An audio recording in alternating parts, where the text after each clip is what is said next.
Catholic Back. Reflexión y fe. Una puerta a la esperanza. Lecturas de la 33ª semana del tiempo ordinario. Lunes 17 de noviembre de 2025. Jesús nos invita a tener una fe ciega en que Él puede sanarnos y salvarnos.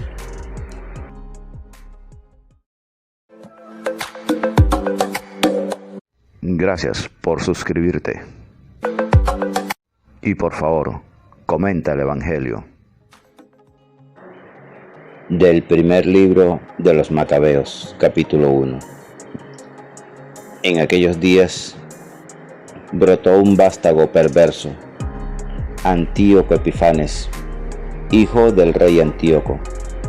Había estado en Roma como rehén y subió al trono el año 137 de la era seleucida.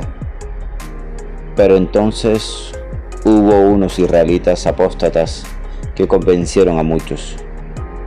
Vamos a hacer un pacto con las naciones vecinas, pues desde que nos hemos aislado nos han venido muchas desgracias. Gustó la propuesta y algunos del pueblo se decidieron a ir al rey. El rey los autorizó a adoptar las costumbres paganas, y entonces, acomodándose a los usos paganos, construyeron un gimnasio en Jerusalén, disimularon la circuncisión, apostataron de la alianza santa, emparentaron con los paganos y se vendieron para hacer el mal. El rey Antíoco decretó la unidad nacional para todos los súbditos de su imperio, obligando a cada uno a abandonar su legislación particular. Todas las naciones acataron la orden del rey, e incluso muchos israelitas adoptaron la religión oficial, ofrecieron sacrificios a los ídolos y profanaron el sábado. El día 15 del mes de Casleu, del año 145, el rey mandó poner sobre el altar un ara sacrílega, y fueron poniendo aras por todas las poblaciones judías del contorno. Quemaban incienso ante las puertas de las casas y en las plazas. Los libros de la ley que encontraban los rasgaban y echaban al fuego. Al que le encontraban en casa un libro de la alianza y el que vivía de acuerdo con la ley, lo ajusticiaban, según el decreto real. Pero hubo muchos israelitas que resistieron, haciendo el firme propósito de no comer alimentos impuros. Prefirieron la muerte antes que contaminarse con aquellos alimentos y profanar la alianza santa, y murieron. Una cólera terrible se abatió sobre Israel. Palabra de Dios, te alabamos, Señor.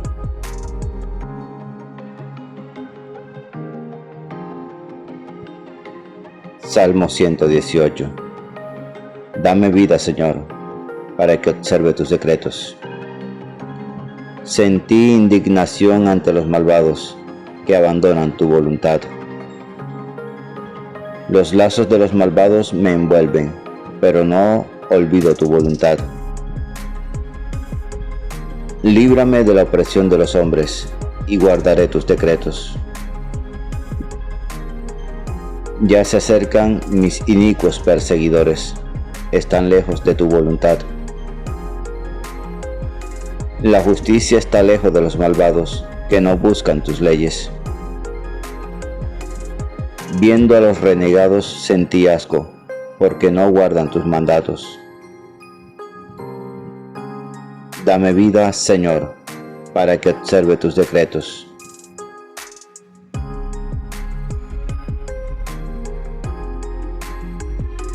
Lectura del Santo Evangelio según San Lucas, capítulo 18, versículos 35 al 43.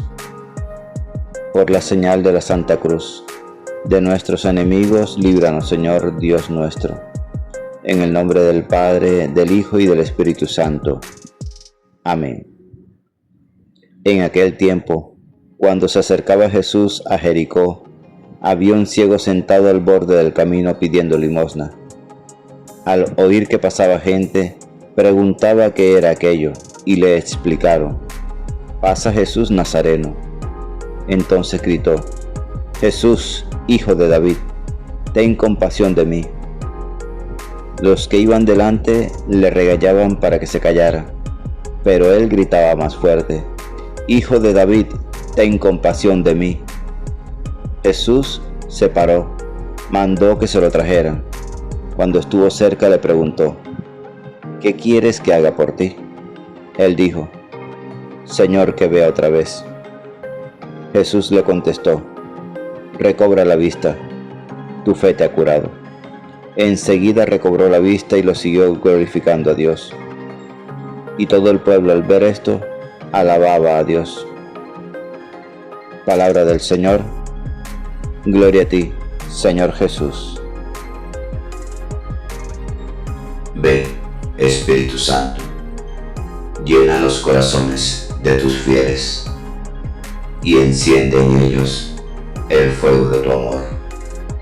Envía, Señor, tu Espíritu y renueva la faz de la tierra. Después de Esdras y Nehemías, la provincia judía, sector extremo del imperio persa, vivió 3 siglos al margen de la historia.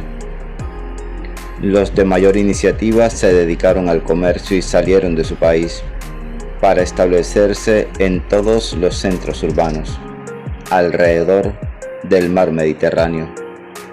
Sin embargo, un siglo después de Nehemías, el año 333 a.C., Alejandro Magno empezaba a recorrer los países del Medio Oriente, derrotando todos los ejércitos enemigos y derribando los reyes. A pesar que murió a la edad de 30 años, sus triunfos abrieron el paso a la cultura griega con ansias de progreso, confianza en las posibilidades del hombre y un espíritu más abierto que superaba los individualismos nacionales. Los generales de Alejandro se repartieron su inmenso imperio. Los Ptolomeos, que dominaban Egipto y Palestina, fueron comprensivos y no molestaron a los judíos por su religión y sus costumbres. En cambio, cuando en el año 197 los antíocos de Siria vencieron a los egipcios y desquitaron Palestina, pretendieron imponer a la fuerza su religión pagana a los judíos. La feroz persecución causó un levantamiento de los judíos, encabezados por la familia de los Macabeos. El primer libro de los Macabeos, reconocido como uno de los más perfectos de la historia antigua, nos relata los sucesos de la guerra y las hazañas de los 5 hermanos Macabeos, del año 170 al 130 a.C. Las guerras de los Macabeos fueron un modelo de la Guerra Santa en que no faltaron el heroísmo y la constancia, ni menos aún la ayuda de Dios, pero también demostraron que la Guerra Santa no resolvía todo. Arrastrados por los problemas militares y de ahí por los juegos políticos, los descendientes de los Macabeos se materializaron muy pronto, hasta llegar a ser un partido y unos gobernantes sin fe ni moralidad. El reino de Dios no se establece por las armas, y sin embargo, la Biblia glorifica a los héroes de esta guerra. Hay varias razones para esto. Todos los esfuerzos para edificar un reino terrenal de libertad y paz son necesarios e indispensables.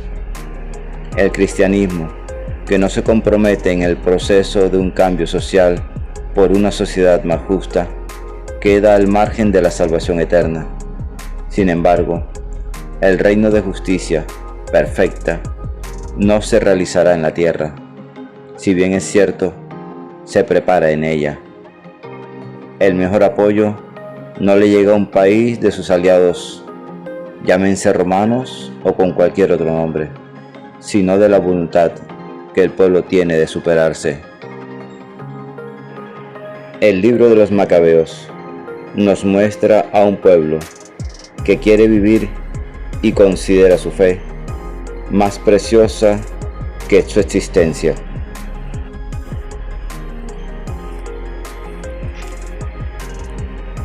Dios es el que nos mueve a pedir. El ciego de Jericó comprendió que si dejaba pasar esta oportunidad, ya no se presentaría, y por esto gritaba más fuerte, mientras la gente trataba de hacerlo callar.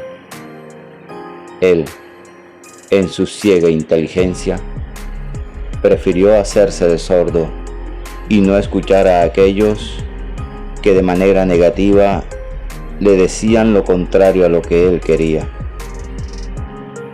Él alzó más la voz para que Jesús lo oyera, y sin duda su voz fue más fuerte que aquellos que le decían que se callara.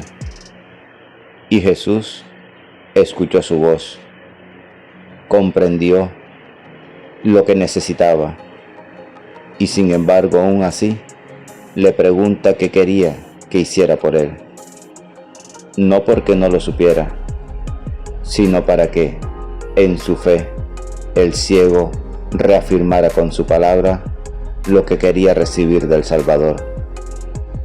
Y lo recibió, porque era su fe ciega, en el único que podía salvarlo, en Jesús, quien lo sanó.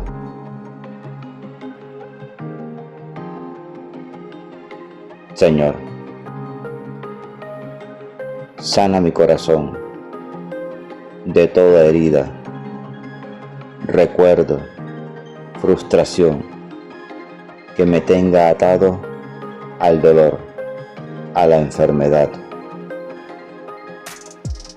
Derrámate, Señor, sobre mí como una fuente viva de sanación y salvación. Gracias, Señor. Amén. Dios les bendiga grandemente y el Espíritu Santo les ilumine en todo momento y en todo lugar. Amén, amén y amén. La lectura diaria del Evangelio es un encuentro con Jesús. La Sagrada Biblia no es un libro que hable de Dios, es un libro donde Dios nos habla a cada uno de nosotros. Atrevámonos a entrar en esa conversación.